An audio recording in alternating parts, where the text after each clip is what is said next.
Am I the a-hole for not letting my friends use my backyard for their wedding because they do not want me to bring a +1? Here is the situation. Last summer, I bought my grandparents' house. This house was the hangout spot for my friends, and I threw out our childhood. This includes my friend Dave. The house has a sizable amount of land, which includes a lake and a gazebo. I was supposed to buy the house with my now ex-girlfriend, Leslie. But going through the process of getting approved to buy, I found out that she has massive amounts of credit card and personal debt that she hid from me throughout our 4 years together. I decided to break up as a result. That was about 6 months ago. I met Leslie because Dave's long-term girlfriend, Kim, is Leslie's cousin. Dave and Kim are engaged and set to get married in April. When I was buying the house, they asked if they could have the ceremony at the gazebo, which I agreed to do. In December, I started dating again. Leslie has not taken this well at all. She thinks we are going to get back together, and has tried multiple times to make that happen. I have told her in no uncertain terms that isn't happening.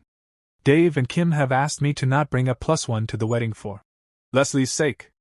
I have told them that this request is ridiculous. This wedding is happening at my house, using my land, and I am not allowed to bring a date because of a crazy ex? If that is the case, then they need to find a new venue for the wedding. They are pissed about this given the short time frame of when the wedding is supposed to happen. So, we are at an impasse. Am I the a-hole? People have asked for an update. Now that the original date of the wedding has passed, I think it is appropriate. In the weeks following the discussion with Dave from my last update, a number of our mutual friends reached out to me and asked if everything was okay. I ignored these messages and went about living my life.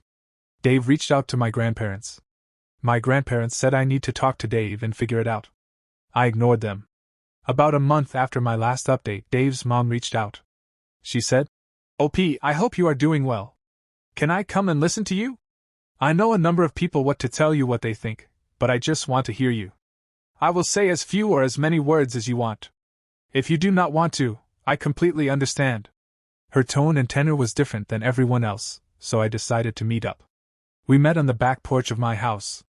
I told her everything, the breakup with Leslie, including why we broke up. Getting the invitation with the +1, the subsequent meeting with Dave and Kim rescinding the +1 because Leslie was upset, and then meeting up with Dave and everything discussed with him and my decision to say they cannot use my property for the wedding. After I explained everything, I was pretty upset. She asked, "Can I give you a hug?" I said yes. She gave me a hug while I cried for a bit. She asked if there is anything I wanted her to say.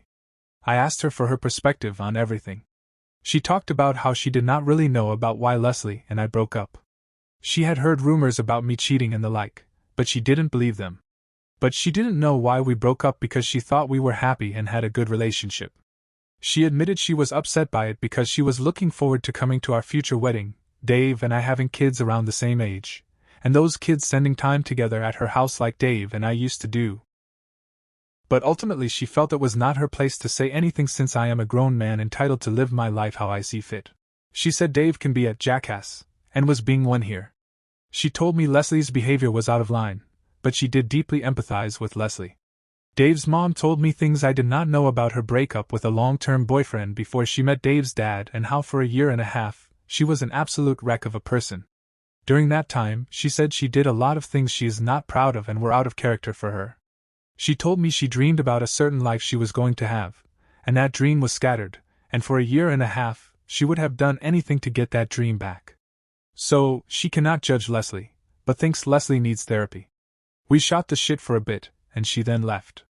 For the next couple of weeks, I kept getting calls and texts about what is going on from various people involved. I decided to just, in a rather factual way, lay everything out.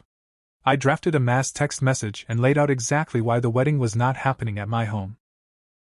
I went through everything I had shared with Dave's mom. I also sent an email. I let it be known that if anyone showed up to my house on the original wedding date, I would call the police. After I sent the message and email, a number of mutual acquaintances and friends apologized to me for how they have contributed to the situation. Also, shit apparently hit the fan on the wedding. Dave had lied about our conversation to Kim. He apparently told her he begged and pleaded with me to let them have the wedding on my property.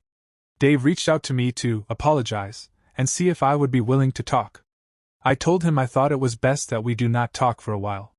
A lot of people are mad at Leslie, and her family is blaming her for the wedding situation. No one showed up to the house on the original day of the wedding. As far as I know, the wedding date is in limbo. Love stories like this? Then make sure to hit that like button, drop a comment below, and subscribe so you never miss what's coming next.